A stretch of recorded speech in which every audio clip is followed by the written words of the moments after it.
Hi hello ನಮಸ್ಕಾರ, welcome back to gardening with Preethi. ಹೇಗಿದ್ದೀರಾ ಎಲ್ಲರೂ? ತುಂಬ ಚೆನ್ನಾಗಿದ್ದೀರಾ ಅಂದ್ಕೊಂಡು ಮತ್ತೊಂದು ವಿಡಿಯೋದೊಂದಿಗೆ ಬಂದಿದ್ದೀನಿ. ಇವತ್ತಿನ ವಿಡಿಯೋದಲ್ಲಿ ಈಗ ಆಲ್ರೆಡಿ ನೀವು ತಮ್ಮನೇಲಿ ನೋಡಿರೋ ಹಾಗೆ ಸೆಪ್ಟೆಂಬರ್ ತಿಂಗಳಲ್ಲಿ ನಮ್ಮ ಗುಲಾಬಿ ಗಿಡದ ಕೇರ್ ಯಾವ ರೀತಿ ಇರಬೇಕು ಅಂತ ಹೇಳೋದಕ್ಕೆ ಈ ವಿಡಿಯೋನ ಮಾಡಿದ್ದೀನಿ. ಯಾಕಂತಂದರೆ ಈಗ ಸೆಪ್ಟೆಂಬರ್ ಆದಮೇಲೆ October, November, December up to ಫೆಬ್ರವರಿವರೆಗೂ ನಿಮ್ಮ ಗಿಡಗಳಲ್ಲಿ ತುಂಬ ಚೆನ್ನಾಗಿ ಹೂಗಳು ಬರುವಂಥದ್ದು. ಸೊ ಅದಕ್ಕೋಸ್ಕರ ನಾವು ಮುಂಚೆನೇ ಪ್ರಿಪ್ರೇಷನ್ ಮಾಡಿ ಇಟ್ಕೋಬೇಕು. ಯಾವ ರೀತಿಯಾದಂಥ ಕೇರನ್ನು ಮಾಡಬೇಕು ಗುಲಾಬಿ ಗಿಡಕ್ಕೆ ಸೆಪ್ಟೆಂಬರ್ ತಿಂಗಳಲ್ಲಿ ಅನ್ನೋದನ್ನು ಇವತ್ತಿನ ವಿಡಿಯೋದಲ್ಲಿ ಕಂಪ್ಲೀಟಾಗಿ ಹೇಳ್ತೀನಿ. ವಿಡಿಯೋನ ಸ್ಕಿಪ್ ಮಾಡದೆ ಕಂಪ್ಲೀಟ್ ವಿಡಿಯೋನ ನೋಡಿ. ಹಾಗೆ ಇನ್ನೂ ಚಾನಲ್ನ ಯಾರು ಸಬ್ಸ್ಕ್ರೈಬ್ ಮಾಡ್ಕೊಂಡಿಲ್ವೋ ಚಾನಲ್ನ ಸಬ್ಸ್ಕ್ರೈಬ್ ಮಾಡಿಕೊಂಡು ನೋಟಿಫಿಕೇಷನ್ ಆನ್ ಮಾಡ್ಕೊಳ್ಳಿ ಅಂತ ಹೇಳ್ತಾ ಇವತ್ತಿನ ವಿಡಿಯೋನ ಸ್ಟಾರ್ಟ್ ಮಾಡ್ತಾ ಇದ್ದೀನಿ. ಬನ್ನಿ, welcome back to gardening with Preethi. ಈ ಸೆಪ್ಟೆಂಬರ್ ತಿಂಗಳಲ್ಲಿ ಫಸ್ಟಿಗೆ ನೀವು ಮಾಡಬೇಕಾದಂಥ ಕೆಲಸ ಏನು ಅಂತಂದರೆ, ಈ ಸೆಪ್ಟೆಂಬರ್ ತಿಂಗಳು ಬಂದ ತಕ್ಷಣವೇ ಸ್ವಲ್ಪ ಎಲೆಗಳು ಉದುರಕ್ಕೆ ಸ್ಟಾರ್ಟ್ ಆಗುತ್ತೆ, ಹಾಗೆ ಎಲೆಗಳು ಹಳದಿ ಆಗೋಕ್ಕೆ ಸ್ಟಾರ್ಟ್ ಆಗುತ್ತೆ. ಇಲ್ಲಿ ನೋಡ್ತಾ ಇದ್ದೀರ ವಿಡಿಯೋದಲ್ಲಿ ಕೆಲವೊಂದು ಎಲೆಗಳು ಹಳದಿಯಾಗಿದೆ. ಇದನ್ನೆಲ್ಲ ಗಿಡದಲ್ಲೇ ಬಿಡೋಕ್ಕೆ ಹೋಗಬಾರ್ದು, ಅದನ್ನು ಮೊದಲು ನೀವು ತೆಗೆದು ಬಿಡಬೇಕು. ಇದಾದ ಮೇಲೆ ಕಪ್ಪು ಚುಕ್ಕೆ ರೋಗ ಅಂತ ಈ ಸೆಪ್ಟೆಂಬರ್ ತಿಂಗಳು ಅಕ್ಟೋಬರಲ್ಲಿ ತುಂಬ ಜಾಸ್ತಿಯಾಗಿ ಬರುವಂಥದ್ದು ಗಿಡಕ್ಕೆ. ಆ ಕಪ್ಪು ಅಂದರೆ ಡಾಟ್ ಆಗಿ ನಿಮ್ಮ ಗಿಡದ ಮೇಲೆ ಬರ್ತಾ ಹೋಗುತ್ತೆ ಕಪ್ಪು ಚುಕ್ಕೆ. ಆ ಥರ ಏನಾದರೂ ಇದ್ದರೆ ಇನ್ಸೆಕ್ಟ್ಸ್ ಅಟ್ಯಾಕ್ ಆಗಿದೆ ಅಂತಲೇ ಅರ್ಥ. ಸೊ ಆ ಟೈಮಲ್ಲಿ ನೀವು ಏನು ಮಾಡಬೇಕು ಅಂತಂದರೆ ಆ ಎಲೆಗಳನ್ನು ಕಂಪ್ಲೀಟಾಗಿ ತೆಗಿಬೇಕು. ಹಾಗೆ ಎಲೆಗಳು ಉದುರಿ ಪಾಟಲ್ಲಿ ಕೆಳಗಡೆ ಬಿದ್ದಿರುತ್ತೆ, ಅದನ್ನೂ ಕೂಡ ಕಂಪ್ಲೀಟಾಗಿ ತೆಗಿಬೇಕು. ಅದರಲ್ಲೇ ಬಿಡೋಕ್ಕೆ ಹೋಗಬಾರ್ದು.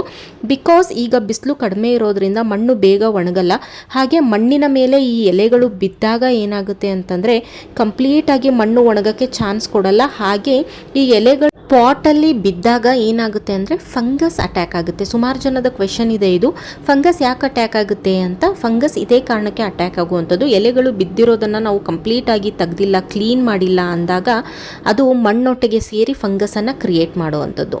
ಸೊ ಅದಕ್ಕೋಸ್ಕರ ಕಂಪ್ಲೀಟಾಗಿ ನೀವು ಯಾವುದೇ ಕಾರಣಕ್ಕೂ ಎಲೆಗಳನ್ನು ಪಾಟಲ್ಲಿ ಬಿಡೋ ಹಾಗಿಲ್ಲ. ಆಗಲೇ ನಾನು ಹೇಳಿದಾಗೆ ಕಪ್ಪು ಚುಕ್ಕೆ ರೋಗ, ಈ ಥರ ಎಲೆಗಳು ಇಲ್ಲಿ ಸ್ಕ್ರೀನ್ ಮೇಲೆ ತೋರಿಸ್ತಾ ಇದ್ದೀನಿ ನೋಡಿ, ಈ ಥರ ಎಲೆಗಳು ಏನಾದರೂ ಇದ್ದರೆ ಅದನ್ನು ನೀವು ತೆಗೆದುಬಿಡಿ.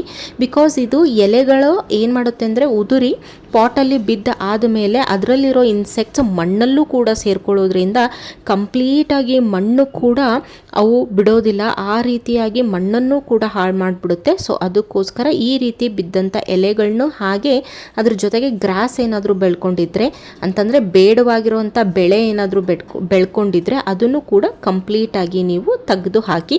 ಇದು ಫಸ್ಟ್ ಕೆಲಸ ಮಾಡುವಂಥದ್ದು. ಇದೇನಿದು ಸಿಂಪಲ್ ಆಗಿದೆ ಅಂತ ನೀವು ಅನ್ಕೋಬೋದು. ಇದರಿಂದ ನಾವು ಕಂಪ್ಲೀಟಾಗಿ ಗಿಡನ ಹಾಳಾಗೋದ್ರಿಂದ ತಡಿಬಹುದು. ಅಂತಂದರೆ ಎಲೆಗಳು ಉದುರಿ ಬಿದ್ದಾಗ ಫಂಗಸ್ ಅಟ್ಯಾಕ್ ಆಗೋದನ್ನು ತಡಿಬಹುದು. ಹಾಗೆ ಎಲೆಗಳು ಉದುರಿ ಬಿದ್ದಾಗ ಮಣ್ಣಲ್ಲಿ ಸೇರಿಕೊಂಡು ಮಣ್ಣನ್ನು ಹಾಳು ಮಾಡಿಬಿಡುತ್ತೆ, ಮಣ್ಣಿಗೆ ಪೂರ್ತಿಯಾಗಿ ಹುಳುಗಳು ಹತ್ಕೊಳ್ಳೋಕೆ ಸ್ಟಾರ್ಟ್ ಆಗುತ್ತೆ, ಅದನ್ನು ತಡಿಬೋದು. ಸೊ ನೋಡಿದ್ರಲ್ಲ, ಸಿಂಪಲ್ ಆಗಿರುವಂಥ ಟಿಪ್ಪು. ಇನ್ನು ಸೆಕೆಂಡ್ ಟಿಪ್ಗೆ ಹೋಗ್ಬಿಡೋಣ. ನೀವು ಇದನ್ನು ಮಾಡಲೇಬೇಕಾದಂಥ ಕೆಲಸ ಇದು. ಏನು ಅಂತಂದರೆ ಸಾಫ್ಟ್ ಪ್ರೂನಿಂಗ್ ಅಂತಂದರೆ ಏನು? ಬರೀ ಹೂಗಳನ್ನ ತೆಗೆಯೋದಲ್ಲದೆ ಅದ್ರ ಕೆಳಗಡೆ 2ರಿಂದ 3 ಎಲೆಗಳನ್ನು 45 ಡಿಗ್ರಿಯಲ್ಲಿ ಕಟ್ ಮಾಡಿ ತೆಗೆಯುವಂಥದ್ದಕ್ಕೆ ನಾವು ಸಾಫ್ಟ್ ಪ್ರೂನಿಂಗ್ ಅಂತ ಕರಿತೀವಿ. ಈ ಟೈಮಲ್ಲಿ ಯಾವುದೇ ಕಾರಣಕ್ಕೂ ನೀವು ಹಾರ್ಡ್ ಪ್ರೂನಿಂಗ್ ಮಾಡೋ ಹಾಗಿಲ್ಲ, ಸಾಫ್ಟ್ ಪ್ರೂನಿಂಗ್ ಮಾತ್ರ ಮಾಡುವಂಥದ್ದು. ನೀವು ಕರೆಕ್ಟಾಗಿ ಏನಾದರೂ ಸಾಫ್ಟ್ ಪ್ರೂನಿಂಗ್ ಮಾಡಿದರೆ 45 ಡಿಗ್ರಿಯಲ್ಲಿ, ಆಮೇಲೆ ಅದಕ್ಕೆ ಅರಿಶಿನ ಹಚ್ಚೋದು, ನೇಲ್ ಪೇಂಟ್ ಹಚ್ಚೋದು, ಯಾವುದಾದ್ರೂ ಫಂಗಿಸೈಡ್ನ ಹಚ್ಚೋದು, ಆ ರೀತಿ ನೀವು ಮಾಡಿ ಕರೆಕ್ಟಾಗಿ 45 ಡಿಗ್ರಿಯಲ್ಲೇ ಕಟ್ ಮಾಡಿದರೆ ನಾವೇನು ಕಟ್ ಮಾಡಿರ್ತೀವಿ ಅದೇ ಜಾಗದಿಂದ ಇಲ್ಲಿ ಸ್ಕ್ರೀನಲ್ಲಿ ನೋಡ್ತಾ ಇದ್ದೀರಾ ನೀವು, ಹೊಸದು ಚಿಗುರು ಬಂದು ಅದ್ರ ಒಟ್ಟಿಗೆ ಮೊಗ್ಗು ಬರುತ್ತೆ. ಎಲ್ಲ ಚಿಗುರಲ್ಲೂ ಮೊಗ್ಗುಗಳು ಬರುವಂಥ ಚಾನ್ಸಸ್ 99% ಆಗಿರುತ್ತೆ. ಅದು ಯಾವಾಗ ಅಂತಂದರೆ ಕರೆಕ್ಟಾಗಿ 45 ಡಿಗ್ರಿಯಲ್ಲಿ ನಾವು ಪ್ರೂನಿಂಗ್ ಮಾಡಿದಾಗ. ಪ್ರೂನಿಂಗ್ ಮಾಡೋದು ಕೂಡ ತುಂಬ ಇಂಪಾರ್ಟೆಂಟು. ಸುಮ್ಮನೆ ಕಟ್ ಮಾಡಿ ತೆಗೆದುಬಿಡೋದಲ್ಲ. ಕೆಲವೊಬ್ಬರು ಏನು ಮಾಡ್ತಾರೆ ಅಂತಂದರೆ ಬರೀ ಹೂವನ್ನು ಕಟ್ ಮಾಡಿ ತೆಗಿತಾರೆ. ಸೊ ಆ ತಪ್ಪನ್ನು ಯಾವತ್ತೂ ಮಾಡೋಕ್ಕೆ ಹೋಗಬಾರ್ದು. ಹೂ ಒಟ್ಟಿಗೆ ಕೆಳಗಡೆ 3ರಿಂದ 4 ಇಂಚು, ಅಥವಾ ನಿಮಗೆ ಗೊತ್ತಾಗಿಲ್ಲ ಅಂತಂದರೆ 3ರಿಂದ 2 ಎಲೆ ಇರುವಷ್ಟು ಜಾಗನ ಬಿಟ್ಬಿಟ್ಟು 45 ಡಿಗ್ರಿಯಲ್ಲಿ ಕಟ್ ಮಾಡಿ, ಎಲ್ಲೆಲ್ಲಿ ನೀವು ಕಟ್ ಮಾಡ್ತೀರಾ ಅಲ್ಲಿಂದನೇ 2ರಿಂದ 3 ಹೊಸ ಬ್ರಾಂಚಸ್ ಕೂಡ ಬರುತ್ತೆ. ಹಾಗೆ ಅದ್ರ ಒಟ್ಟಿಗೆ ಮೊಗ್ಗು ಕೂಡ ಬರುವಂಥದ್ದು. ಇನ್ನು ನೆಕ್ಸ್ಟ್ ಟಿಪ್ ಬಂದು, ಈ ಸೆಪ್ಟೆಂಬರ್ ತಿಂಗಳು ಚಳಿಗಾಲ ಸ್ಟಾರ್ಟ್ ಆಗಿದ್ದರಿಂದ ನೀರು ಯಾವ ರೀತಿ ಕೊಡಬೇಕು ಅನ್ನೋದು. ನೀರು ತುಂಬ ಕಡಿಮೆ ನೀವು ಕೊಡಬೇಕಾದಂಥದ್ದು. ಬಿಕಾಸ್ ಈ ಟೈಮಲ್ಲಿ ನೀರು ಒಣಗೋದಿಲ್ಲ. ಬಿಕಾಸ್ ಏನಾಗುತ್ತೆ ಅಂದರೆ ಬಿಸಿಲು ಕಡಿಮೆ ಇರೋದ್ರಿಂದ ನೀರು ಇದ್ದು ನೀವು ತುಂಬ ಮೇಲಿನ ಮೇಲೆ ನೀರು ಹಾಕೋದ್ರಿಂದ ಮಣ್ಣಲ್ಲಿ ಫಂಗಸ್ ಅಟ್ಯಾಕ್ ಆಗುತ್ತೆ. ಹಾಗೆ ಗಿಡದ ಬೇರುಗಳು ಕೊಳೆಯೋಕ್ಕೆ ಸ್ಟಾರ್ಟ್ ಆಗುತ್ತೆ. ಗಿಡದ ಬೇರು ಕೊಳೆಯೋಕ್ಕೆ ಸ್ಟಾರ್ಟ್ ಆದರೆ ಏನಾಗುತ್ತೆ, ಫುಲ್ ಗಿಡನೇ ಸತ್ತೋಗುತ್ತೆ. ಸೊ ಅದಕ್ಕೋಸ್ಕರ ಒಂದು ಸಲ ಮಣ್ಣು ಕಂಪ್ಲೀಟಾಗಿ ಒಣಗಿದ ಮೇಲೆ ಮಾತ್ರ ನೀವು ನೀರನ್ನು ಕೊಡಬೇಕಾದದ್ದು. ನೀವೇನಾದರೂ ಇನ್ನೂ ನೀರು ಇದ್ದು ಅದ್ರ ಮೇಲೇ ನೀರು ಕೊಡ್ತಾ ಹೋದರೆ ಗಿಡದ ಬೇರು ರೂಟ್ ರಾಟ್ ಆಗಿ ಸತ್ತೋಗುವಂಥ ಚಾನ್ಸಸ್ ಇದೆ. ಸೊ ಅದಕ್ಕೋಸ್ಕರ ತುಂಬ ಕೇರ್ಫುಲ್ಲಾಗಿರಬೇಕು. ಒಂದು ಸಲ ನಿಮ್ಗೆ ಗೊತ್ತಾಗಿಲ್ಲ ಅಂತಂದರೆ ಮೇಲ್ಗಡೆ ಏನೋ ನೋಡೋಕ್ಕೆ ಒಣಗಿರೋರ ಥರ ಕಾಣಿಸುತ್ತೆ ಮಣ್ಣು, ಆದರೆ ಒಳಗಡೆ ತುಂಬ ನೀರಿರುತ್ತೆ. ಅದಕ್ಕೆ ಒಂದು 2 ರಿಂದ 3 ಇಂಚ್ ಆಗುವಷ್ಟು ಕೈಯನ್ನು ಇಟ್ಬಿಟ್ಟು ನೋಡಿ. ನಿಮ್ಗೇನಾದರೂ ವೆಟ್ ಅನಿಸಿದರೆ ಯಾವುದೇ ಕಾರಣಕ್ಕೂ ನೀರು ಕೊಡೋಕ್ಕೆ ಹೋಗಬೇಡಿ. ಇನ್ನೂ 2-3 ದಿನ ವೇಟ್ ಮಾಡ್ಬೋದು. ಈ ರೀತಿ ಡ್ರೈ ಆಗಿರಬೇಕು ಮಣ್ಣು, ಆ ರೀತಿ ಇದ್ದಾಗ ಮಾತ್ರ ಕೊಡಬೇಕು. ಇಲ್ಲಿ ಇನ್ನೊಂದು ತೋರಿಸ್ತಾ ಇದ್ದೀನಿ ನಿಮಗೆ. ಇಷ್ಟು ವೆಟ್ಟಾಗಿದ್ದಾಗ ಯಾವುದೇ ಕಾರಣಕ್ಕೂ ನೀವು ನೀರನ್ನು ಕೊಡೋ ಹಾಗಿಲ್ಲ. ಇನ್ನು ನೆಕ್ಸ್ಟ್ ಟಿಪ್ ಬಂದು, ಈ ಸೆಪ್ಟೆಂಬರ್ ತಿಂಗಳಲ್ಲಿ ತುಂಬ ಫಂಗಸ್ ಅಟ್ಯಾಕ್ ಆಗೋದು, ಹಾಗೆ ತುಂಬ ಇನ್ಸೆಕ್ಟ್ಸ್ ಅಟ್ಯಾಕ್ ಆಗೋದು ಗಿಡದ ಮೇಲೆ ಆಗುತ್ತೆ. ಇಲ್ಲಿ ನೋಡ್ತಾ ಇದ್ದೀರಾ, ಇದೊಂದು ಪೌಡ್ರಿ ಫಾರ್ಮಲ್ಲಿ ಬರುತ್ತೆ ನಿಮಗೆ. ಇದು ಕೂಡ ಇನ್ಸೆಕ್ಟ್ಸ್ ಅಂತಲೇ ಹೇಳ್ಬೋದು. ವೈಟ್ ಕಲರು ನಿಮಗೆ ಕಾಣಿಸುತ್ತೆ ಅನ್ಕೋತೀನಿ. ಅದು ಏನಾದರೂ ಗಿಡ ತುಂಬ ಸ್ಪ್ರೆಡ್ ಆಗಿಬಿಟ್ರೆ ಕಂಪ್ಲೀಟಾಗಿ ಗಿಡನ ಕೊಂದುಬಿಡುತ್ತೆ. ಸೊ ಅದಕ್ಕೋಸ್ಕರ ನೀವು ಯಾವುದಾದ್ರೂ ಫಂಗಿಸೈಡ್ನ ಹಾಕ್ಬೋದು, ಅಥವಾ ನಿಮ್ಮ ಹತ್ರ ಯಾವುದೂ ಫಂಗಿಸೈಡ್ ಇಲ್ಲ ಮಾರ್ಕೆಟಿಂದ ತಂದಿರೋದು ಅಂತ ಆದರೆ ನೀವು ಮನೆಯಲ್ಲೇ ಹೋಮ್ ಮೇಡ್, ನೀವು ಏನು ಮನೆಯಲ್ಲೇ ಈಸಿಯಾಗಿ ಮಾಡ್ಕೋಬೋದಾದಂಥ ಕೆಲವೊಂದು ನಾನು ಸ್ಪ್ರೇಗಳನ್ನ ಹೇಳ್ತೀನಿ. ಅದನ್ನು ಕೂಡ ನೀವು ಸ್ಪ್ರೇ ಮಾಡಿ ನೋಡಿ, ತುಂಬ ಚೆನ್ನಾಗಿ ರಿಸಲ್ಟ್ ಸಿಗುವಂಥದ್ದು. ಇದನ್ನೇನಾದರೂ ನಾವು ನೆಗ್ಲೆಕ್ಟ್ ಮಾಡಿ ಬಿಟ್ಬಿಟ್ರೆ ಕಂಪ್ಲೀಟ್ ಗಿಡವನ್ನು ಹಾಳು ಮಾಡುತ್ತೆ. ಸೊ ಅದಕ್ಕೋಸ್ಕರ ಯಾಕೆ ಈ ರೀತಿ ಸೆಪ್ಟೆಂಬರ್ ತಿಂಗಳಲ್ಲೇ ಆಗುತ್ತೆ ಅಂತಂದರೆ, ಫಸ್ಟ್ ಒಂದು ರೀಸನ್ ಬಂದು ಮಳೆ ಬಿದ್ದು ಇವಾಗ ತಾನೇ ನಿಂತಿರೋ ಅಂಥದ್ದು. ಅಂತಂದರೆ ಆಗಸ್ಟ್ವರೆಗೂ ಮಳೆ ಇರುತ್ತೆ.